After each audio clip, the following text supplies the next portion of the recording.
People in helmets combat in the mud. Fantasy football, we're out for blood. Scratching and clawing, slim are the days, making all of the moves and changing our ways. Undefeated, there was only one. He had his fun, and now there's none.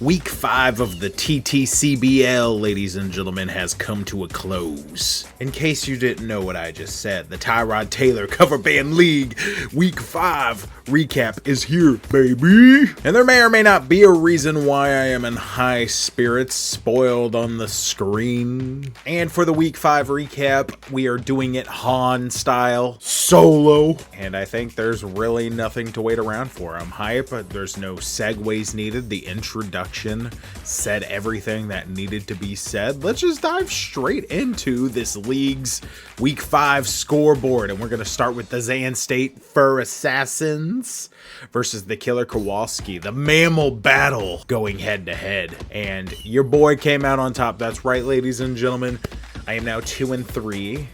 We're on the rise, though. We have 2 back-to-back weeks where we scored 169 points last week, 181 this week, and we are absolutely going off, and we defeated the undefeated. That was redundant. Killer Kowalski group, let's see how we did it. And just honestly, straight up across the board, you look at Justin Fields' performance versus Josh Allen's, outscored him. Jonathan Taylor's performance against a freaking formidable Christian McCaffrey outperformed him. Rico Dowdle, to me, is the story of the game so far, even though I did calculate it, and even if I had played Jordan Mason as I originally intended, I still would have edged it out. Still, his performance was admirable, and it put me in a position where I could be comfortable. As opposed to going into that Monday night game. Because the Monday night game, he had Travis Kelce and Harrison Butker, and Josh Allen playing that Sunday night game. So I was not comfortable going into that 3-person stretch. We ended up pulling it off. I think he had 120. I don't even remember the exact amount, but it was crazy. There was a chance, I had calculated in my head, that he could have come back if Josh Allen, put up a ridiculous amount of points, which he's already done once this season in our league, as you can see with that 52.3. But it was an admirable performance on both sides. I think just every single one of my players came and performed, and it's not until you get around this area right here that his people started outperforming me. His flex, Amon-Ra St. Brown, outperformed Marvin Harrison Jr., even though Marvin Harrison arguably had a touchdown. I'm not going to talk about it. I don't think it was, but arguably he did.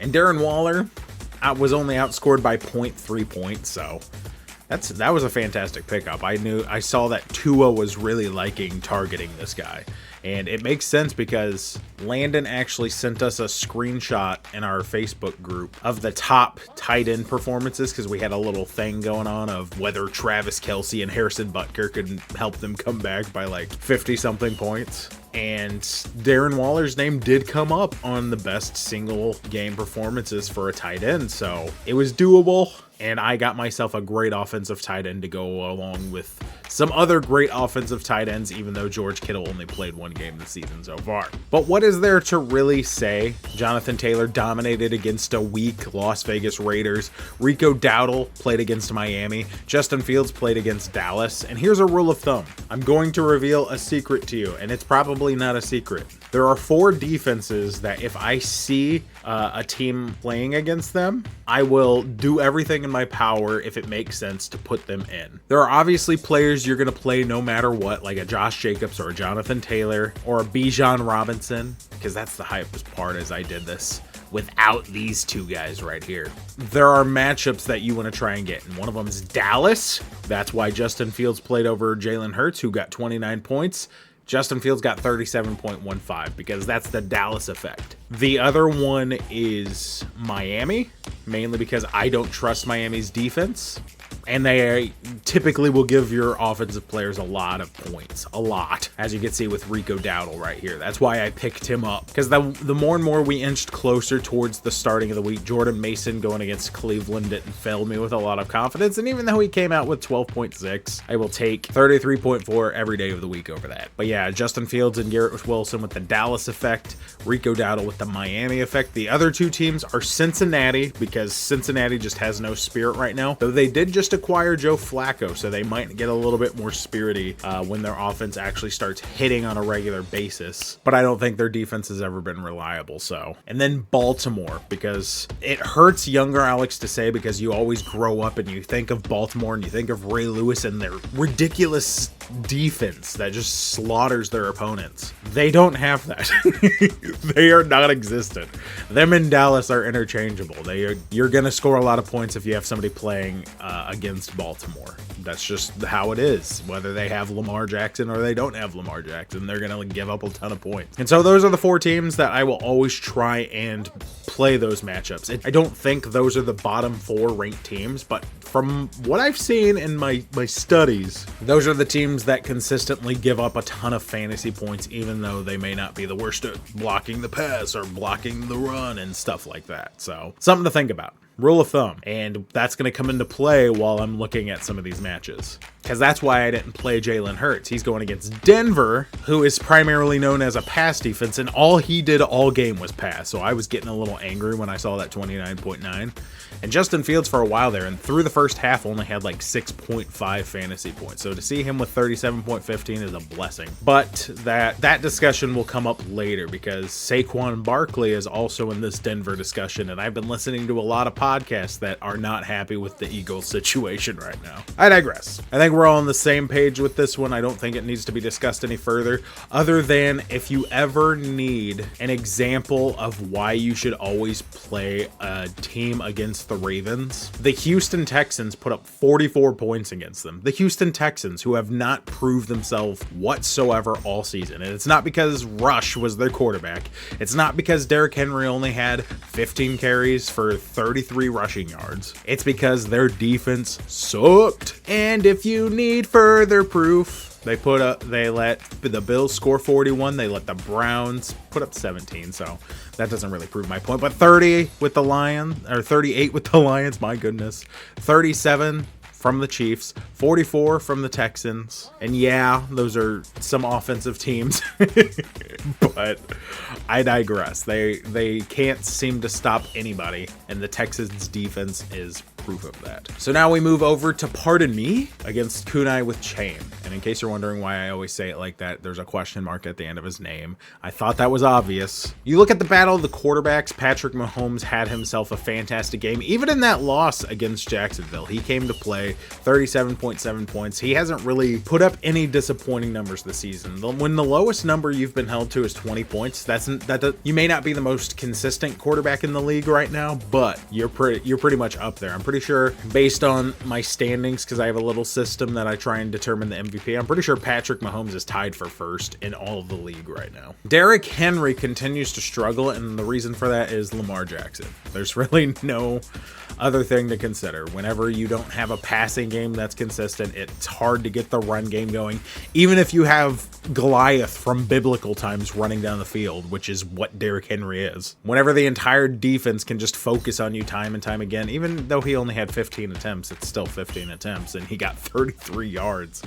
They just can't get a rhythm on offense right now, and that's rough. J.K. Dobbins putting up 15.4 points against a formidable Eagles defense. Justin Jefferson continuing to put up numbers, dude. And then Jake Ferguson continuing to be, is he ranked number 1? He is. He's position ranked number 1, the best tight end in the league. And to think I could have had him. I didn't pick him up out of waivers. That's just what I go back to every single time. But the champ continuing to look like a champ with the victory, 139.2. with Jaden Daniels. One of the stories of the week is Saquon Barkley did get a touchdown, but he only got 18.8. Let's look at those numbers a little bit closer, shall we? He had 6 carries against Denver, who's a pass defense. He had 3 receptions for 58 yards, which is where he got his touchdown. There's a problem here. Last year, the Eagles were a run-heavy offense. Like, that's obvious. Saquon Barkley had a highlight every other weekend, and so we all had high expectations. But what happened with the offense? It seems like they're trying to become a pass-heavy offense. And from what I hear, you don't just have A.J. Brown, because we all know by this point, he's been posting on social media and everything, complaining about his lack of usage. He responded to that and was like, oh, I'm sorry, I had a weak moment and it's not going to happen again. Well, both him and Devonta Smith have apparently been very vocal that they are not pleased with the direction of the passing game. And so it seems like the offensive coordinator, Jalen Hurts, I don't know who it is purposely pushing the offense to be more pass heavy than rush heavy, which is, it's evident. Though in the Los Angeles Rams and Tampa Bay games, the average rush yards is rough, but whenever he's hot, you got to keep feeding him the ball. I think he only had 2 carries in the entire second half. Meanwhile, he's averaging 5 yards per carry. Why don't you just keep feeding him? There's a reason why you lost to the Broncos, and it's because you're changing the identity every week. It seems like every week the Eagles come out with a different game plan, and obviously you got to do that from team to team. But if you're a run-heavy team, run the football. And obviously they've done that with wavering success, but that's one of my main points is I'm pretty sure Jalen Hurts threw the ball 39 times against a passing heavy defense. And I know I've been listening to all sorts of podcasts and stuff that are tearing this team apart because it doesn't seem like they know what they want to be. Be that Super Bowl contending team that won last year and continue to your roots. You guys have every weapon on offense that you can adjust. I legitimately think this is going to be the case. I think they got embarrassed last week and they're going to start figuring some things out.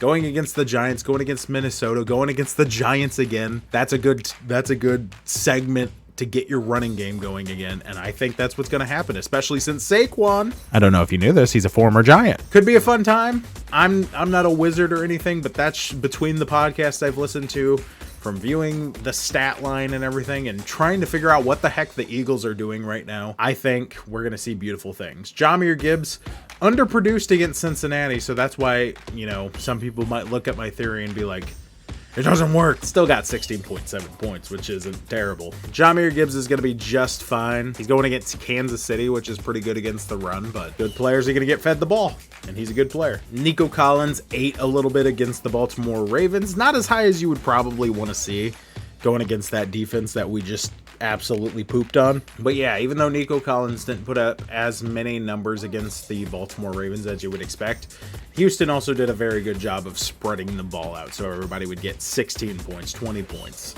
that sort of thing. And then Cam Scattaboo putting up an admirable performance. He does. There was a meme, and I hope I can find it and add it to the video.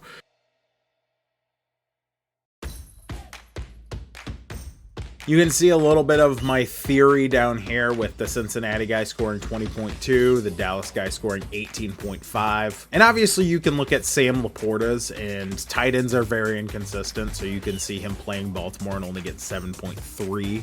But I still stand by my theory. I still stand by the fact that if you were playing against one of these 4 defenses, then you did everything you could to win the game because these 4 defenses consistently give up points. Look, I don't even know this guy's name. McMillan, is he a rookie? I think he might be a rookie. But even Tanach Titlan scored 13.3 points. More than Keenan Allen. Shame on you, pardon me.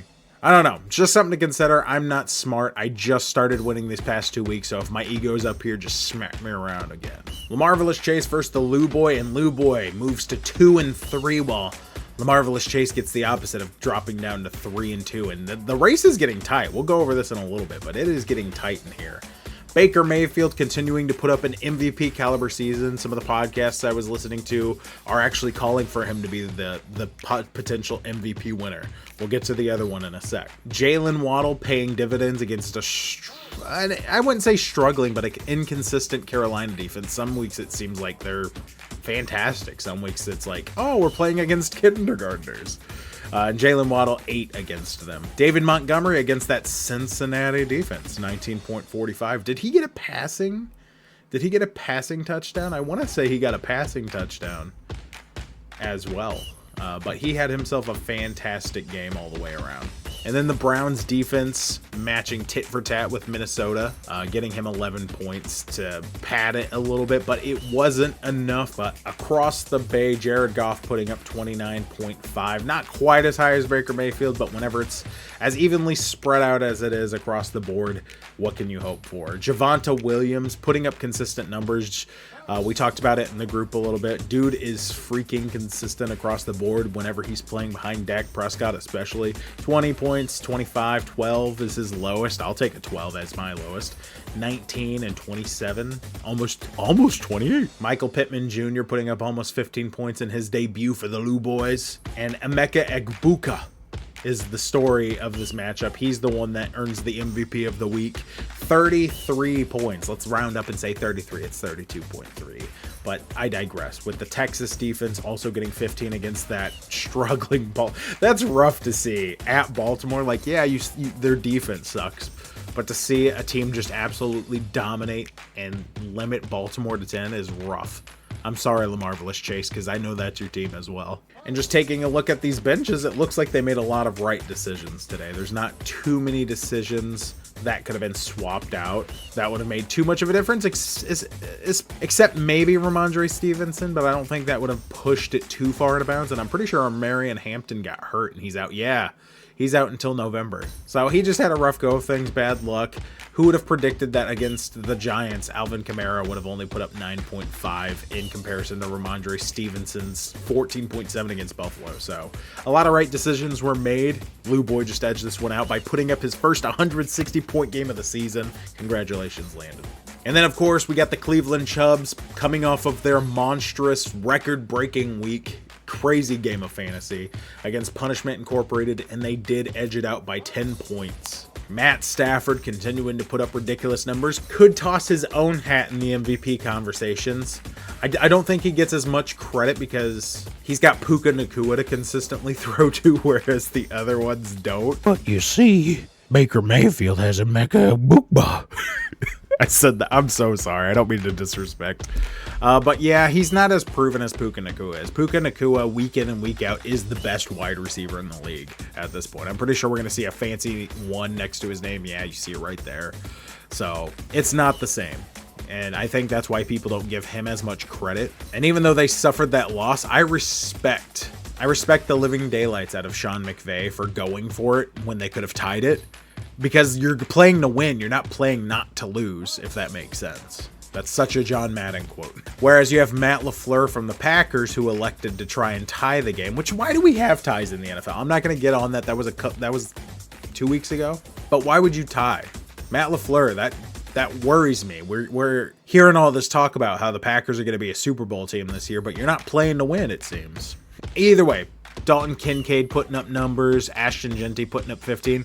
I think any performance from a player, not necessarily a defense getting 15 is ridiculous, but a player putting up 15 is a decent performance, I feel like, and he's got a bunch of those across the board. Seems to edge it out a bit.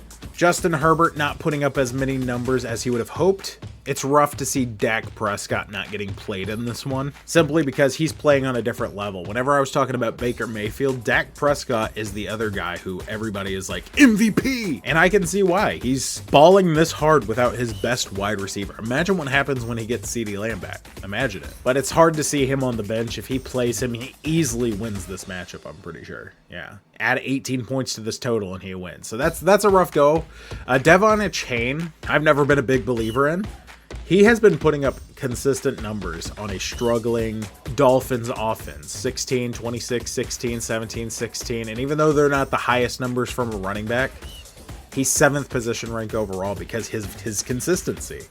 Whereas Kyron Williams, freshly acquired, along with Jamar Chase, both of these men freshly acquired, exploding. A lot of people in this league have been putting disrespect on Kyron's name, and I'm glad he finally showed up and put up those numbers. Same with Jamar Chase. Just because he ain't got a quarterback, although he got Joe Flacco now. Just because he doesn't have a quarterback doesn't mean you could have an average Joe come out of the stands and just launch the ball downfield. And there is a chance this man is going to jump up and catch it. That's what he does. It's not all Joe Burrow all the time. Joe Burrow is a great quarterback, but Ja'Marr Chase is a great wide receiver. While we were looking up record-breaking fantasies, best fantasy performances of all time in a PPR league, it's not the top, but in the top 20, Ja'Marr Chase holds 2 spots. One from 2022, one from last year. You got to be a little bit better than just a standard wide receiver to get that, man. Although, if you look down here, no, these are all good names.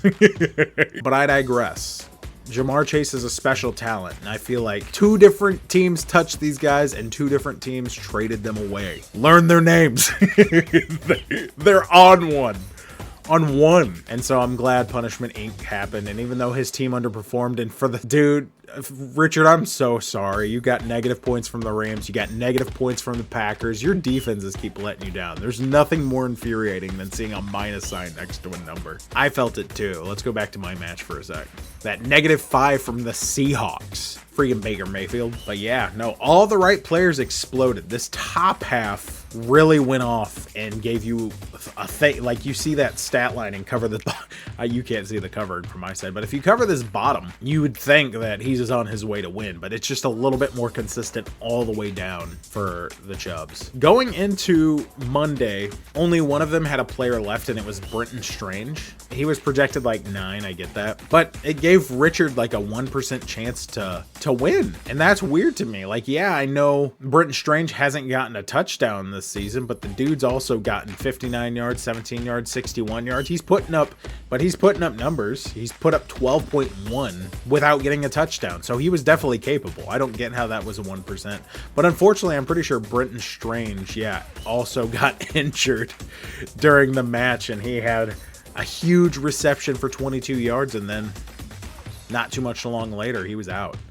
So he never really had a chance after that. So unfortunately, Cleveland Chubbs, well, not unfortunately, congratulations, Travis. I'm not biased or anything, but it really was a shame that Brenton Strange couldn't play the full game and give Richard that chance and give us that, oh, is he going to do it moment. But a great week of matches. I'm pretty sure every match except for maybe mine, because you had Travis Kelce and Harrison Butker having to put up like a ridiculous amount of record-breaking points, which I would have been happy if they would have done it, because that would have been a crazy performance. But the other 3 teams had some form of, hey, the other team could still win this, and it just didn't happen. So, but congratulations to everybody for their performances, and let's make next week even better. Speaking of which, these standings are heating up, and this top half better watch themselves, because we're coming. Me and the Lou Boy got dubs, and so I'm pretty sure I've held this ranking of 5 for like 3 weeks straight. I dropped down to 6 for a little bit, but I pretty much, after week 1, been around that 5-6 mark, and I've just been kind of hovered. So I'm ready to get up to that next level, especially since it has me at a 57 playoff percentage. Our time has come. The Fur Assassins are coming to assassinate. I probably shouldn't have said that. I hope this doesn't get demonetized, not that I'm making money off of it. And what does our route look like going there? We have the Zan State Fur Assassins looking to continue a streak for the first time this year, because we've only won 1 game in a row, lost 1 game in a row. We're looking to continue that against Kansas City Kunai with Chain, in which Jaden Daniels is officially back in the lineup. He was last week too, but now he's had a chance to get reps under his belt. He's going against Chicago, very spotty defense. That's why it's giving him the edge in the quarterback. The running back, it's no surprise that I hold the edge, because my entire draft strategy was revolving around drafting running backs. Josh Jacobs going against Cincinnati, one of those 4 defenses we keep talking about. Jonathan Taylor going against Arizona, not a great defense in their own right. And Deebo Samuel getting passes from Jaden Daniels going into Chicago as well. I don't know if this is my complete form yet. There's a couple of matchups I'm looking at and trying to decide, because I have a couple of those matchups on my bench. Mainly Rico Dowdle against Dallas. It's just not clear whether or not he's the starter. And for quite certainly, I don't even know who I would replace him for, because Bijan's not getting benched, and it would have to be either Josh Jacobs or Jonathan Taylor, who both have favorable matchups in their own right. So I don't know. We shall see. We shall see indeed. But I like the decision to play Bryce Hall against the Denver because, like I said, they're a pass-heavy defense. And even though it didn't work out for Saquon Barkley last week, I didn't play Justin Fields and Garrett Wilson in particular for that reason. It could come to bite me back on the butt because the fact that I see Garrett Wilson on my bench is already starting to give me the shakes. Should be a fun match. Like I said, I am expecting... I can't even say that I have the edge in running backs because he acquired Jahmyr Gibbs and Saquon Barkley, which he already had Saquon Barkley. And so if Saquon Barkley plays up to his potential and Jahmyr Gibbs does as well, that's a good running back matchup. I think just because of the matchups, that's why it's probably given me the edge. The LaMarvelous Chase playing Pardon Me, which I don't know if you knew this, but Pardon Me is the defending champ. I don't say it enough. But the projected totals look a little swayed right now because LaMarvelous Chase doesn't have a second running back at the moment. I mean, he could. I'm not going to give out tips. He knows what he's doing. He's got a better record than you. But honestly, and I do see a lot of matchups that seem to favor Pardon Me. There's a reason why he's got the green check marks going all the way down the board. It's a little scary to look at, I'm not going to lie. But that's the beautiful thing about fantasy is you can't just give it to Pat Mahomes because it's Pat Mahomes. He's playing Detroit, which is not a great matchup, especially since Baker Mayfield's on the other side. And we've already discussed who's in talks to be the MVP already, even though we're in week 6. So it should be an interesting matchup going into it. One team is heavily favored over the other, but that means nothing in fantasy. Lou Boy going against Cleveland Chubbs. They have the opposite of each other's records, 2-3 versus 3-2. If Lou Boy wins, they are tied. They match across the board, and that stacks that middle of the pack that much more.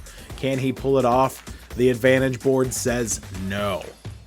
Especially since Matt Stafford and Puka Nacua are going against Baltimore. That is rough. And Jared Goff is going against Kansas City. So yeah, Lou Boy has a couple of unfavorable matchups this week. It's hard to not say I think the Cleveland Chubbs are going to win, but I don't want to make that decision. Fantasy gods haven't spoken yet. And then, of course, Killer Kowalski still at the top of the pack, even if he is 4-1. Well, I guess him and Pardon Me are tied technically. But still at the top of the pack because he's got the most scoring up between the two of them and the best record, so he's first. Against Punishment Incorporated, who looks to bounce back after a disappointing bottom of the second half. And don't let those projections fool you, because if you haven't seen, he hasn't played a lot of his players. It's empty.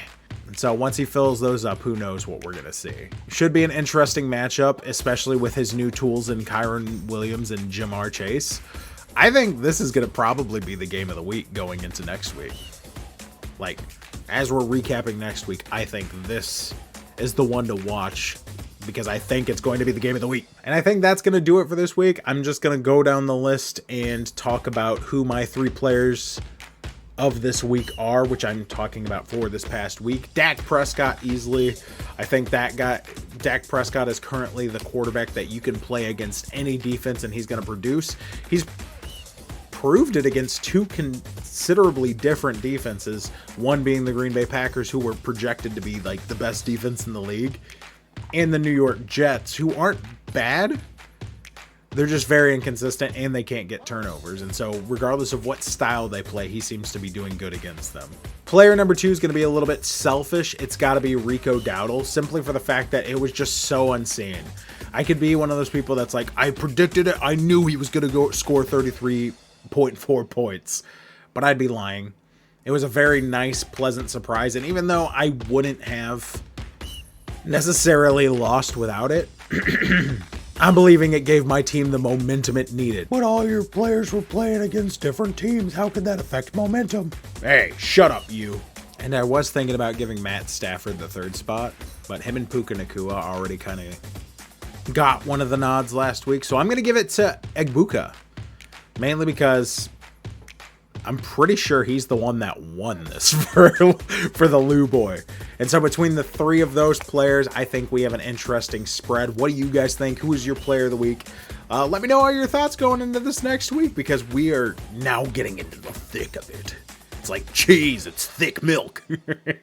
You're watching this video and you don't even know anything about this league, you're just watching because it's entertaining, why not hit that subscribe button? A lot of you guys who have watched through the video completely, you're not subscribed. So why not change that? Hit that big red button as I chow down on this mutton. Bub.